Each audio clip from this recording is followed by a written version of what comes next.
पिछले 3-4 वर्षों से सामने जिस तरह से पार्टी ने अपना नया रास्ता चुना था, वो हम जैसे लोग जो वाजपेयी जी के समय में और अडवाणी जी के समय में पार्टी की सदस्यता ग्रहण की थी, वो हम लोग को बहुत ज़्यादा समझ नहीं आ रहा।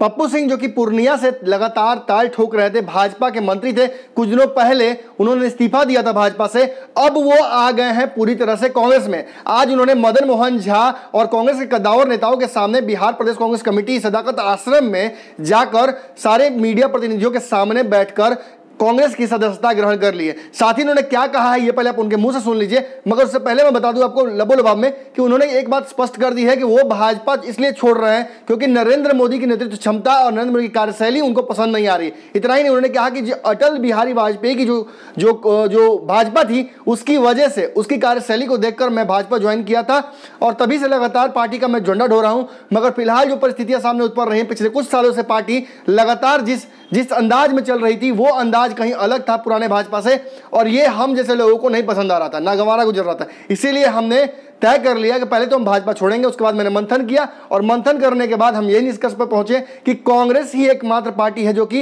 इस देश को चला सकती है सही तरीके से, इसीलिए हम कांग्रेस में आ रहे हैं। साथ ही साथ उन्होंने ये भी कह दिया है कि वो टिकट के लिए कांग्रेस में नहीं आए हैं, उनकी कोई एक्सपेक्टेशन कांग्रेस पार्टी से नहीं है। हालांकि एक बात आपको बता दें, अंदर की खबर यह है कि मदन मोहन झा ने पहले ही हामी भरा ली है दिल्ली में कि पूर्णिया से लड़ाया जाएगा पप्पू सिंह को। पप्पू सिंह के बारे में एक बात बता दें आपको कि बहुत ही मजबूत व्यक्ति हैं, कहा जा सकता है कि कांग्रेस पार्टी को बहुत मजबूत करेंगे। इसलिए मजबूत करेंगे क्योंकि इनके पास फंड्स हैं, क्योंकि इनके पास लोग हैं वहां पर, और ये लगातार वहां पर तैयारी कर रहे थे चुनाव लड़ने की। ऐसे में कांग्रेस ने माहौल को भांप लिया और पहली कहा जा सकता है कि कांग्रेस ने पहली विकेट गिरा दी है चुनाव से पहले भाजपा की, और इस विकेट के गिरने के बाद भाजपा को कहीं ना कहीं पूर्णिया से घाटा हो सकता है। जहां पहले ही वहां से संतोष कुशवाहा ने पर्चा भर दिया है, वहीं आने वाले समय में पप्पू यादव भी वहां से दावेदारी कर रहे हैं। इस पर भी चर्चा उन्होंने की है, मगर फिलहाल सबसे बड़ी खबर यह है कि भाजपा के पप्पू अब कांग्रेस के हो गए हैं। देखिए इस वीडियो में क्या क्या उन्होंने कहा है, कौन से आरोप लगाए हैं भाजपा पर और कांग्रेस के बारे में क्या क्या बातें कही हैं।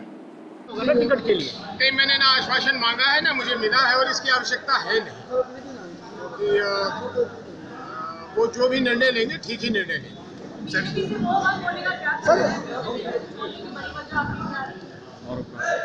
बीजेपी छोड़ने की वजह एक दिन की वजह नहीं है। पिछले 3-4 वर्षों से जिस तरह से पार्टी ने अपना नया रास्ता चुना था, वो हम जैसे लोग जो वाजपेयी जी के समय में और अडवाणी जी के समय में पार्टी की सदस्यता ग्रहण की थी, वो हम लोग को बहुत ज़्यादा समझ नहीं आ रहा।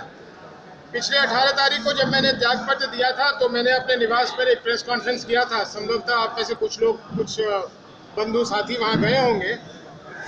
मैंने ये कहा था कि पार्टी अपने मूल सिद्धांतों से अलग हटकर जो कार्य कर रही है, और जिस तरह से हमारे जैसे लोगों ने आदरणीय नरेंद्र मोदी जी में एक प्रॉमिस देखा था 2013 में, तो मैं भी आज अपने आप को उस कतार में दोषी मानता हूं कि मैंने भी बहुत प्रयास किया था अपनी तरफ से कि नरेंद्र मोदी जी हमारे देश के प्रधानमंत्री बने, और जो बने थे, मैं चुनाव हार भी गया था, उसके बाद भी बहुत खुशी हुई थी मुझे कि अब देश एक अच्छे राह की तरफ निकलेगा।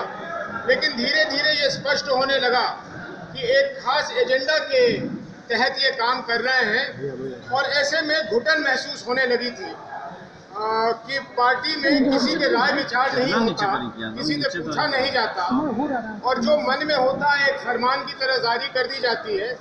और इन कारणों को बताते हुए अपने नेतृत्व को मैंने ये फैसला किया था कि मैं पार्टी छोड़ूंगा, और मैंने 18 जनवरी को पार्टी से त्यागपत्र किया था। पूर्णिया से चुनाव लड़ूंगा या नहीं मालूम नहीं, लेकिन पूर्णिया में उपस्थिति मेरी 1977 से रही है, जब मेरी माँ पहली बार वहाँ चुनाव लड़ने गई थी। इसलिए पूर्णिया के लोगों से मेरा कोई राजनीतिक संबंध नहीं है, मेरा व्यक्तिगत संबंध है। अगर पार्टी ये जिम्मेदारी मुझ पे देगी तो मैं बड़े खुशी से वहाँ लड़ूंगा, लेकिन ये निर्णय पार्टी को करना है।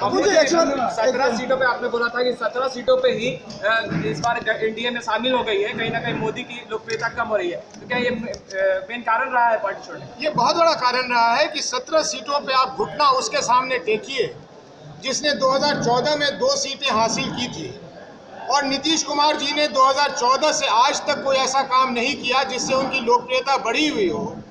इसलिए मेरे समझ में नहीं आया और मेरे जैसे हजारों कार्यकर्ताओं को समझ में नहीं आया। बीजेपी में कुछ लोग मेरी तरह बोल रहे हैं, कुछ लोग नहीं बोल रहे हैं कि क्या कारण हुआ कि मेरे पार्टी ने घुटने टेक दिए। हम लोगों ने उस पार्टी की संगठन को बहुत मजबूत किया था और ऐसे में पार्टी को इस तरह से नतमस्तक हो जाना किसी के आगे, ये मेरे समझ से परे। मुझे एक अंतिम सवाल है, अंतिम ये मैं नहीं जानता, ये गठबंधन के नेतृत्व जानते होंगे। मुझे एक सवाल है कि आप जहाँ से अगर आपको मंच में जितने लोग हैं, पीछे जो खड़े हैं, मेरे पार्टी के सभी वरिष्ठ पदाधिकारी, सब लोगों को मैं तहे दिल से धन्यवाद देता हूँ। मेरे सामने जो आप लोग मीडिया से आए हैं और बहुत देर से सुना के इंतजार कर रहे हैं, जिसके लिए क्षमा चाहता हूँ। आप लोगों का स्वागत करता हूँ और होली की बहुत बहुत शुभकामना देता हूँ। मुझे अत्यंत प्रसन्नता है कि आज हमारे अध्यक्ष जी ने और सभी लोगों ने यह स्वीकार किया कि मुझे कांग्रेस पार्टी में वापस लेंगे। ये एक तरह से मैं कहूँ तो वापस आना हुआ। विचित्र परिस्थितियों के कारण मैंने 2004 में दुख के साथ पार्टी को छोड़ा था और पूर्णिया से मैंने निर्णय किया था कि मैं निर्दलीय के रूप में लड़ूंगा, लेकिन आदरणीय स्वर्गीय श्री अटल बिहारी वाजपेयी जी ने बुलवाकर मुझसे कहा कि भाई आप बीजेपी से क्यों नहीं लड़ते, और उतने बड़े व्यक्तित्व की बात को काटना मेरे लिए संभव नहीं था। मैं बीजेपी में गया, पूर्णिया के लोगों ने आशीर्वाद दिया और 2004 और 2009 में मैं वहां से सांसद बना और 10 वर्षों तक एक सांसद के रूप में जो मुझसे बन पड़ा था वो मैंने अपने क्षेत्रवासियों के लिए किया। मुझे बिहार सरकार के काम काज करने के तरीके से 2009 के बाद कुछ कष्ट हुआ था, जिसको मैंने जाहिर भी किया था खुले मंच पर आकर। हालांकि मैं एनडीए में सांसद था, इसे लोग अनुशासनहीनता कहते हैं, लेकिन मेरे लिए ये बहुत स्पष्ट था कि अगर मैंने जिम्मेदारी अपने क्षेत्रवासियों की ली है तो उनके लिए आवाज उठाऊंगा, चाहे सामने कोई भी हो। 2014 के चुनाव में मैं असफल रहा और वहां से जनता दल यू, जो हमारे प्रतिद्वंदी के रूप में वहां एक उम्मीदवार को दिया था, वो जीत गए थे, मैं हार गया था। और स्वाभाविक है कि मैंने जनता की बात को स्वीकार किया था, लेकिन गत 5 वर्षों में पूर्णिया की स्थिति में जो गिरावट आई, जिसके कारण वहां के लोगों की इच्छा थी कि मैं चुनाव फिर से लड़ूं, लेकिन चुनाव लड़ना तो दूर की बात है। मैंने ये देखा कि जिस पार्टी की मैं सेवा कर रहा हूं, उस पार्टी के सिद्धांतों में, उस पार्टी के चरित्र में जो बदलाव आ रहा है, वो हमारे लिए, हमारे लोकतंत्र के लिए कोई बहुत अच्छा नहीं।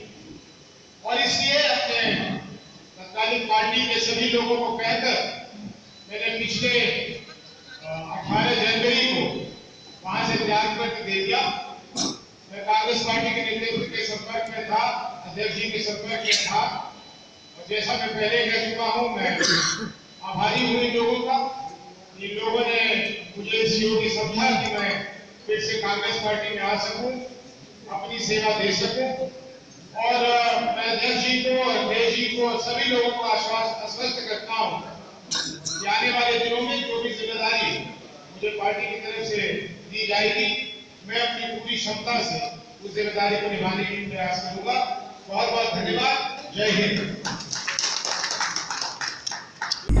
हमारे फेसबुक पेज को लाइक करें, ट्विटर पर फॉलो करें न्यूज़ बिहार लाइव, और साथ ही साथ हमारे यूट्यूब चैनल को सब्सक्राइब करें। सब्सक्राइब करने के बाद बेल आइकन दबाना ना भूलें। धन्यवाद।